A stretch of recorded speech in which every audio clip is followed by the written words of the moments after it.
Bueno, continuamos conversando con el político e historiador Rafael Simón Jiménez, abogado también. Bueno, él dice que él es aficionado a la historia, pero eso es una descripción muy modesta de sí mismo. Bueno, como estamos hablando de intervenciones militares, Juan Bosch, República Dominicana, la intervención en República Dominicana, año 65, si mal no recuerdo, ¿no? Sí, 65.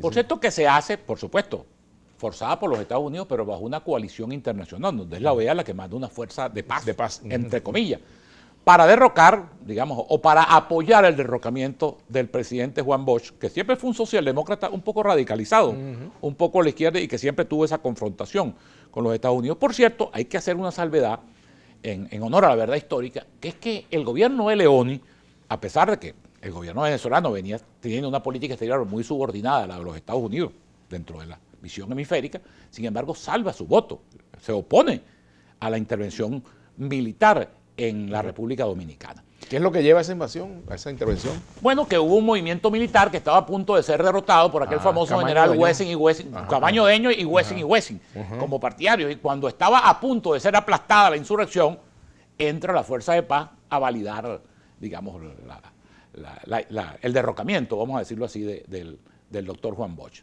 Pero fíjate tú, también es importante, Vladimir. ¿Cuál era la situación interna en Dominicana en ese momento para que llegara a la intervención? Era de guerra civil. Era de guerra civil y Estados Unidos interviene, o la Fuerza de Paz liderada por los Estados Unidos interviene a favor del bando que había derrocado a Juan Bosch, porque había un sector militar que estaba respaldando a Juan Bosch. Porque la hipótesis de guerra civil, de la que tantas veces se habla en Venezuela sin ninguna pertinencia, implica, como la guerra civil española, que el ejército se divida, que hayan dos bandos armados.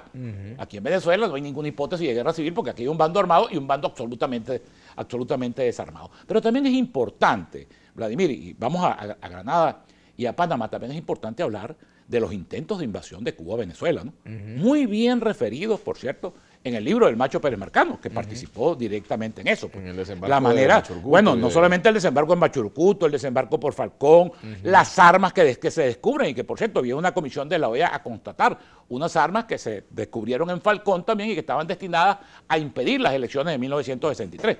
Es decir, la intervención de Castro en Venezuela fue descarada, absolutamente descarada y absolutamente pública, porque Castro siempre tuvo la vista puesta sobre Venezuela. Mira, Castro veía, además, Castro era un hombre portentoso desde el punto de vista de inteligencia, una inteligencia puesta al servicio del MAS, pero un hombre que ni sus más enconados adversarios. Yo he tenido oportunidad de leer un libro de Posada Carriles que estudió con Castro y que después fue su más enconado adversario. Bueno, seguramente seguirá haciéndolo post-mortem, ¿no? Bueno, fue un terrorista que le voló el avión cubano. Claro, y él reconoce en eso que Castro desde la universidad era un tipo portentoso, un tipo superior de inteligencia.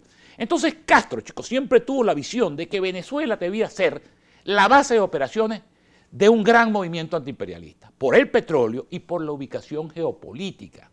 Es decir, cuando él veía, y Castro está aquí en 1948, cuando va camino a Bogotá, a una serie de encuentros que se hicieron en el contexto. Cuando ocurre el Bogotazo, en el contexto de la conferencia interamericana, que es donde matan a Gaitán. Él estuvo aquí en Venezuela, fue a la redacción del Diario del País, estaba gobernando. Él era ortodoxo. Era ortodoxo del partido de Raúl Chivas en Cuba. Entonces, él siempre tuvo claridad sobre la importancia que Venezuela iba a tener para subvencionar y para hacer base de operaciones, digamos, en una lucha antiimperialista como la que él concebía. Y fíjate tú todos los intentos que hizo en los años 60 por consolidar eso. Él lo que nunca pensó es que eso le iba a llegar gratis, ¿no? Que le iba a llegar de papayita, que le iba a llegar de rolincito, como decimos en el lenguaje coloquial, y que esta gente se iba a encargar, digamos, de ponerle, digamos, todos los beneficios y todos los intereses y toda la riqueza de Venezuela sin disparar un solo tiro, solamente por, digamos, la subyugación que ejerció Fidel, porque uno se pone a ver en la relación Fidel-Chávez. Mira, Fidel, hay un libro, por cierto, de la doctora Eleonora Brizual y de otro autor, que no lo recuerdo, que se llama Los hombres que erotizó Fidel. Pero es que Fidel subyugó a lo más grande del mundo, a la intelectualidad, hermano.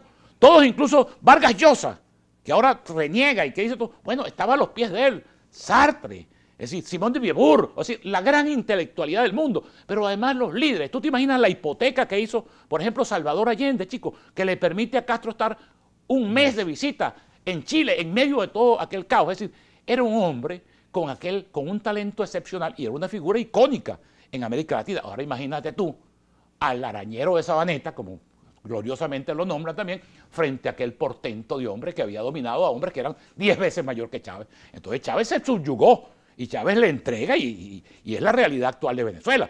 Aquí cuando decimos hand off Venezuela, bueno, ojalá que todas las manos se fueran a Venezuela. Creo que eso sí permitiría que los venezolanos pudiéramos resolver entre nosotros el drama venezolano y la crisis venezolana, fuera los cubanos de los puestos claves que hoy en día tienen en la administración y en las decisiones del gobierno, fuera los Estados Unidos, fuera todo el mundo y que los venezolanos decidamos conforme, por cierto, esto es otra cosa interesante, y perdona la digresión, pero lo considero pertinente para la hora que está viviendo Venezuela. Aquí se enarbola, y tú oyes a Delcy Rodríguez, al canciller, el principio de autodeterminación de los pueblos. ¿Y cuál es el principio de autodeterminación de los pueblos? ¿Qué significa que un pueblo pueda determinarse? Que un pueblo pueda votar, que un pueblo pueda expresar libremente su voluntad. Porque los comunistas en el mundo, en el tiempo de la Guerra Fría, manipularon esos conceptos. Entonces tú dices, la autodeterminación del pueblo cubano, pero si el pueblo cubano tiene 60 años, chicos, sometido a tiranía, no hay ninguna posibilidad de que se pueda expresarse. El principio de autodeterminación está ligado umbilicalmente al principio democrático, es decir, a que el pueblo pueda autodeterminarse. Ojalá lo que está pidiendo todo el mundo y lo que estamos pidiendo los venezolanos es autodeterminación del pueblo venezolano mediante elecciones libres, limpias y transparentes. Eso es lo que se está pidiendo en Venezuela. El ejercicio pleno de la soberanía popular. Eso es lo que estamos pidiendo. Lo que estamos pidiendo es que se cumpla el principio de autodeterminación de los pueblos. Ahora, el principio de autodeterminación de los pueblos no se puede cumplir en pueblos soyugados, en pueblos dominados, en pueblos esclavizados, en pueblos hambriados, en pueblos donde sátrapas, mediante la fuerza y la violencia pretendan quedarse en el poder. Pero para no perder el hilo conductor, seguramente en el tiempo que nos queda, vienen los capítulos de Grenada y vienen los capítulos de Panamá. Por cierto, yo leí, chico, un libro, estaba escrito en inglés, yo no leo el inglés muy bien, pero me lo tradujeron y en parte lo pude leer, que son las memorias de Noriega, que yo no las vi luego en ninguna parte. En Panamá pregunté por eso, hice un libro. Tú sabes que los panameños borraron a Noriega de su historia, ¿no? Tú a un panameño le preguntas por eso y no quiere ni hablarte. Fue un capítulo, yo creo, tan sombrío que ellos quieren pasarle por encima. Capítulo sombrío, incluyendo la invasión americana, ¿no? También, que fue un capítulo desgraciado. Porque vamos a hablar de eso al regreso. Sí. Ya venimos con Rafael Simón Jiménez.